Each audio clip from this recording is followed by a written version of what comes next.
જો હું તમને એક તોડીને પણ દેખાડું એટલે વધારે આઈડિયા આવે. જો અંદરથી એકદમ સોફ્ટ એવા આપણા લાડવા બન્યા છે.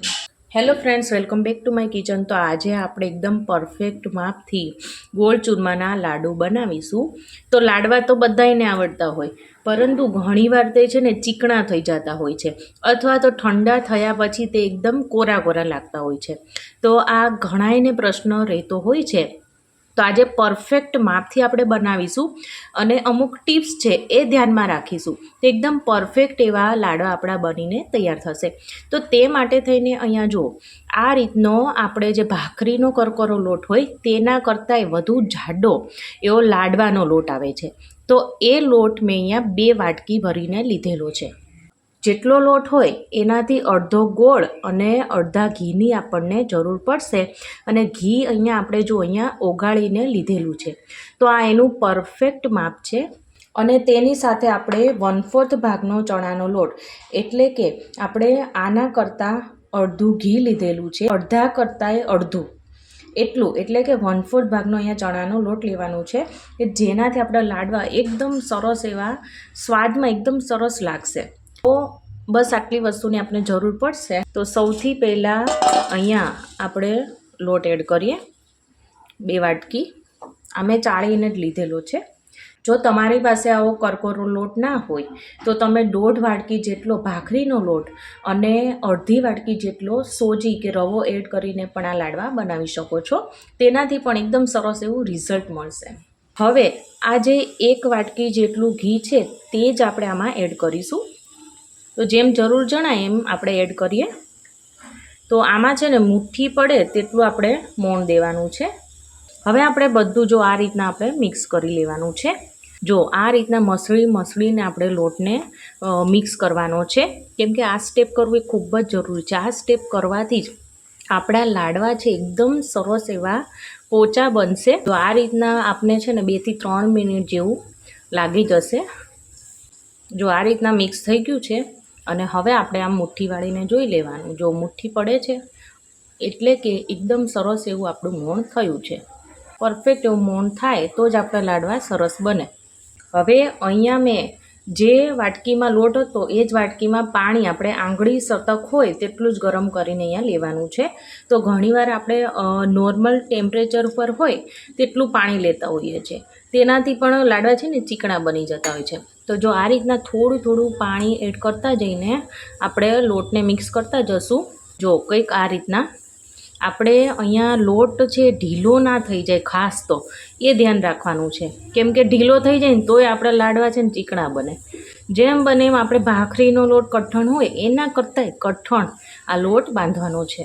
તો જુઓ અહીંયા થોડી વારમાં એકદમ સરસ એવો કઠણ લોટ બંધાઈ ગયો છે. હવે આપણે જો આ રીતના મુઠિયા છે એ વાળી લેશું. જો આ રીતના આપણે ફિંગરની મદદથી આ રીતના પેલા લંબગોળ વાળી લેવાના છે, એકદમ પ્રેસ કરીને. અને પછી આ રીતના આપણે ફિંગરની છાપ પાડવાની છે. જો એટલે અંદર સુધી મુઠિયા છે ને સરસ એવા તળાઈ જશે. બસ આવી જ રીતના બીજા આપણે વાળી લઈએ. મારે અહીંયા પાણી છે ને આ 1 વાટકી લીધેલું હતું, એમાંથી 1/4 ભાગનું વધ્યું છે. જો તો અડધી વાટકી કરતાં થોડું વધારે મારે અહીંયા પાણી વપરાણું છે. તો મુઠિયાને તળવા માટે મેં પહેલેથી તેલ ગરમ કરવા માટે મૂકેલું હતું અને 1 બેચ આમાંથી મેં તળી લીધેલી છે. એટલે તમને તેલ કંઈક આ રીતનું દેખાઈ રહ્યું છે. તો આ બીજી બેચ છે. જો આમાં આપણે જેટલા સમાય એટલા આપણે મૂકવાના. થોડી વાર પછી આપણે પલટાવીશું એટલે બંને સાઈડથી એકદમ સરસ એવા મુઠિયા તળાઈ જાય. અહીંયા આપણે છે ને મીડિયમ ગેસ રાખીને તળશું. આમ જો થોડી વારમાં તેનો કલર છે જો આ રીતના લાઇટ બ્રાઉન કલર આવી ગયો છે. બસ હવે આટલા જ આપણે તળવાના છે, વધારે તળવાની પણ જરૂર નથી. આને આ રીતના ઊંધા કરી દઈએ એટલે એક્સ્ટ્રા તેલ હશે ને એ પણ આમાં નીચે નીતરી જશે. આપણે એક કઢાઈમાં આપણે જે ઘી હતું એમાંથી જ 2 થી 3 ચમચી જેટલું એડ કરીએ. અને અહીંયા આપણે મેં જો બદામના આ રીતના કટકા કરીને રાખેલા છે જે આપણે એડ કરીશું. અને આપણે રોસ્ટ કરીએ.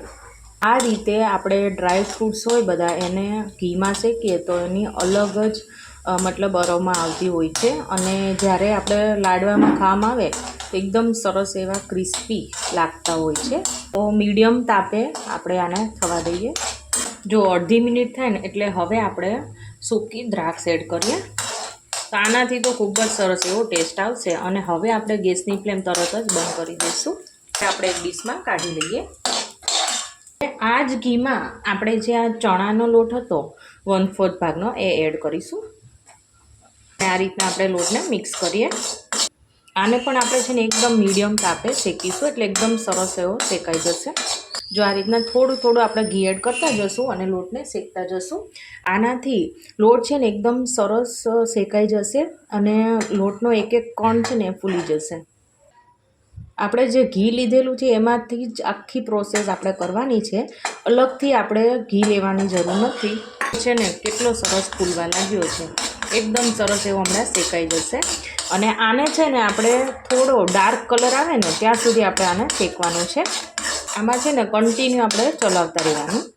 થોડી વારમાં તેનો કલર છે ને થોડો ડાર્ક આવી જાય. બસ આપણે છે ને આટલો જ તેને શેકવાનો છે. અને એકદમ સરસ એવો જો આ શેકાઈ ગયો છે લોટ. જોયું તમે? તો હવે આપણે મિક્સર જારમાં આપણે જે મૂઠિયા તળ્યા હતા તેને આપણે ગ્રાઇન્ડ કરી લઈશું. આને આપણે હાવ ઝીણો નથી કરવાનો પણ થોડો દરદરો રાખવાનો છે. તો મિક્સર જારમાં આપણે છે ને પ્લસ પર રાખીને ઓફન કરીને આને ગ્રાઇન્ડ કરીશું. જો અહીંયા મેં એક બેચ દળી લીધી છે. જો આ રીતના છે. જો થોડું આ રીતના આપણે દરદરું જ રાખવાનું છે. તો હવે આપણે એક જ સરખા લાડવા બનાવવા માટે આપણે જે આ ક્રશ કરેલું જે લાડવાનું મિક્સર છે તેને આપણે આમાં એડ કરીશું. તો કોઈ પણ અહીંયા તમારે મોટા કાણાવાળો જારો લઈ લેવાનો અને તેમાં આપણે ચાળી લેવાનું એટલે એક જ સરખું ચૂરમું આપણું તૈયાર થાય. જો કંઈક આ રીતનું આપણું એક જ સરખું ચૂરમું તૈયાર થયું છે. અને હવે આ જે ગોગળા વધ્યા છે તેને ફરીથી મિક્સર જારમાં આપણે લઈને ફરીવાર આપણે ક્રશ કરીએ. હવે આ મિશ્રણ પણ આપણે આમાં એડ કરી દેવાનું છે.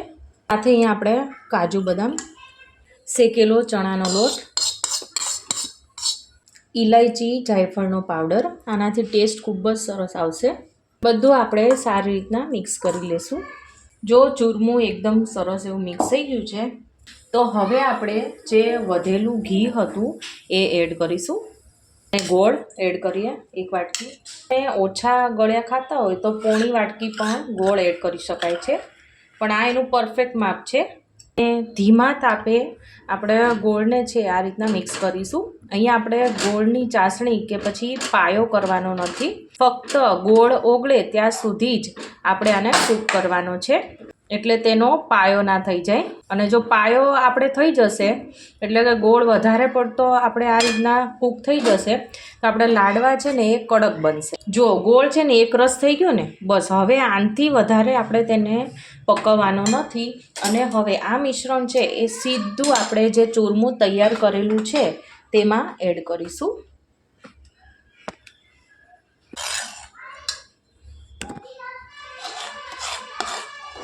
અને હવે બધું આપણે જો આ રીતના મિક્સ કરી લઈએ.